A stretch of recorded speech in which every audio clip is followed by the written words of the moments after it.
Sir, नवीन राष्ट्रीय शैक्षणिक धोरणामध्ये स्पष्ट असं एक कलम आहे की शिक्षकांना BLO ड्युटी पासून वगळण्यात यावं. नवीन राष्ट्रीय शैक्षणिक धोरण नुकतंच आता लागू होणार आहे, त्यात एक कलम आहे शिक्षकांना. झालंय ना, तर मग याचं इम्प्लिमेंटेशन कधी करणार सर तुम्ही?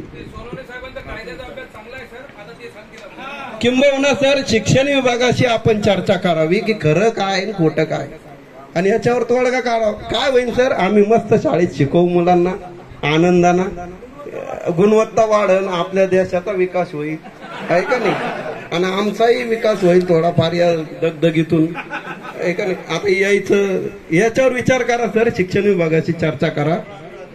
नाही, कलम आहे सर, त्यामध्ये स्पष्ट तरतूद आहे BLOला BLO ड्युटीतून वगळण्यात यावे.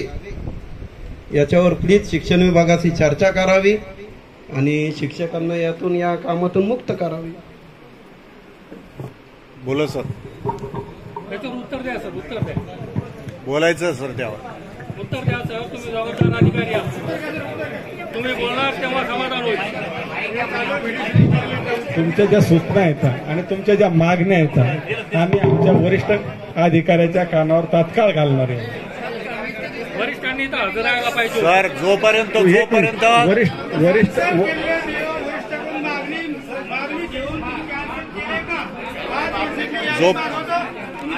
जोपर्यंत या ठिकाणी आमच्या शिक्षक बांधवांचं समाधान होणार नाही सर, तोपर्यंत आम्ही काही S2S सर्वेचं काम पण नाही करणार.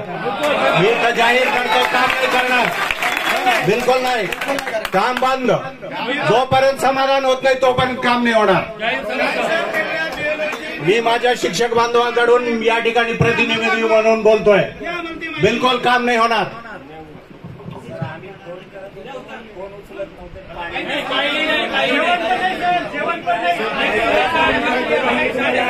आणि तुम्ही म्हटले आमचे कर्मचारी सगळे हजर राहत होते, फक्त त्यांना पाण्याची सोय करा. तुम्ही काय सांगत होते, तुम्ही जागेवर जा, आणि कुठले तरी शेंबडे इथं ठेवलेले होते दलाल तुमच्या कार्यालयामध्ये.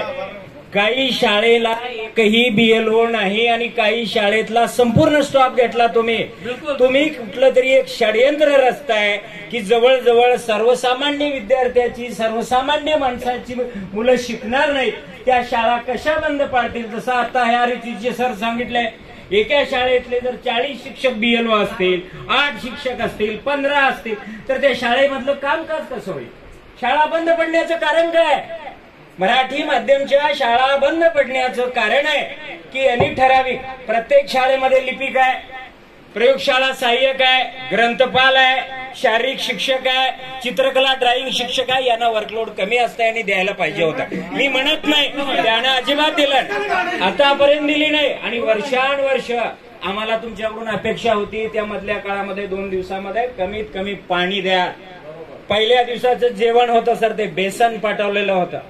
तुम्ही कोणी पाहिला असाल तर पहा, माझ्याकडे ते अमरावतीहून आलेले होते, इतकी वाईट हाल होते.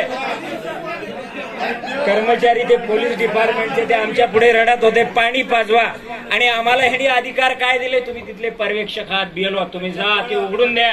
आपण त्या शाळेचे किंवा केंद्राचे, त्या कार्यालयाचे प्रमुख नव्हतो. प्रमुख कुठे होते? घरात झोपलेले होते. यांनी त्यांच्यावर एकही कारवाई केली नाही, एकही शब्द त्यांना बोलला नाही. आम्ही मानधनाचे भुकेले नाही, तुम्हाला ते लखला घेऊन टाका, पण काम मात्र द्यायचं नाही. यापुढे उत्तर सुद्धा. आणि तुम्हाला खरंच इच्छा आहे, मागे मी तुम्हाला बोललो होतो, एकाच दिवशी निवेदन, आणि शिक्षकाला ड्युटी देता येते. सातपुते सरांनी NPAचा उल्लेख केला, न्यू एज्युकेशन पॉलिसीचा.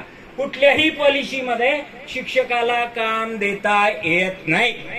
तुम्ही जर आजच तयार असाल हायकोर्टमध्ये, तर यांच्यावर आपल्याला कंटेम दाखल करता येत. मला आजच सांगतो, हायकोर्टचा, उच्च न्यायालयाचा अपमान करतायत. यांच्याजवळ आदेश सगळे. आजपर्यंत मी सगळं सहन करत होतो, यांना चला सहकार्य करत होतो. यांची मानसिकता अशी आहे की आपण त्यांना गुलाम वाटतो. त्यांना असं वाटतं की भीती दाखवली तर ही जमात काम करताय, पण यांना वटणीवर आणण्याचा आजचाच दिवस आहे मित्रांनो. तुम्ही जर हे कसे मुखियासारखे बसले, हे बोलतात का? आपण बोलतो, ह्यांच्यात हिंमत नाही. हे अधिकाऱ्याच्या पुढे बोललो म्हणतात, अजिबात बोलत नाहीत. आलं का? त्यावेळेस आपल्याला हे बोलतात. आम्ही यांना विनंती केली होती ह्या महिलेचं हे करा, या दलालांनी पैसे खाल्ले पण त्या महिलेचं कॅन्सल केले नाही. स्पष्ट मत आहे माझं. मी यांच्या पुढे आलो होतो. आज मलाही 3, 4, 5, 6 वर्ष झाले पण तुमच्यात एकजूट नव्हती. आता तुम्ही चांगले गरम झाला, शेकून घ्या. आला का? पण काम करायचं आहे तर याने बघत आपली किंमत कळाली पाहिजे, काय व्हॅल्यू आहे. त्यांना काय लागतं, इथे 4-5 बसलेले, त्यांना शाळा करायच्या नाही, त्यांना बीएलओची कामं द्या, आम्ही त्यांची कामं इथे येऊन करतो. तुमच्या हाताखाली जेवढे आहेत ना ते कुठले तरी डिप्टी कलेक्टर असल्यासारखे आदेश काढतात. यांना माहित सुद्धा नसतं, यांचा मोबाईल नंबर त्यांच्याकडे असतो, यांना ती सूचना सुद्धा माहित नसते. आपल्याला परत इथं बोलावलं जातं आणि यांना ते विचार विनिमय सुद्धा करत नाहीत. सर तुम्ही सांगितले हो, आणि ते इथं टाकतात. आपण इथं येतो, आल्यानंतर इथं बसण्याची व्यवस्था नसते, वेळेवर बैठक नसते, काही माहिती नसतं. हे सगळं कुठेतरी चाललेलं गोंधळ आहे. आपण प्रामाणिकपणे काम केलं त्याच्याबद्दल मला काही म्हणायचं नाही, पण यांनी थोडी मानवतेचा दृष्टिकोन. यांना पाणी आहे का? जार आलं का? हो सर जार उतरून घ्या. जार 3 दिवस आला नाही, एकही दिवस नाही तिकडे. आम्ही पाणी पाजवलं, त्यांना भांडे, त्यांना झोपण्याची व्यवस्था काही आहे का? डेस्क आहेत का? टेबल आहे? कशाचा सर्वे केले ह्यांनी? तिथे काही व्यवस्था आहे का? नाही. उन्हाळ्याचे दिवस होते, माझ्याकडे 12 बूथ दिले होते सर. 12 बूथ मध्ये फक्त जैन हायस्कूलची शाळा चांगली होती, बाकीच्या बूथवर तुम्ही आले नाही, खोटे रिपोर्ट दिला. आणि ते कर्मचारी आम्हाला पाणी मागायला लागले. त्यांची माणुसकी, त्यांची तळमळ, त्यांची चिकाटी पाहुणा मी त्याला किती पाणी देऊ शकणार आहे आम्ही? तुम्ही काय केले? ह्यांनी सगळे इथं झोपा काढत होते सर. आम्ही रात्रंदिवस काम करू लागलो. ह्यांना हे साक्षीला आहे.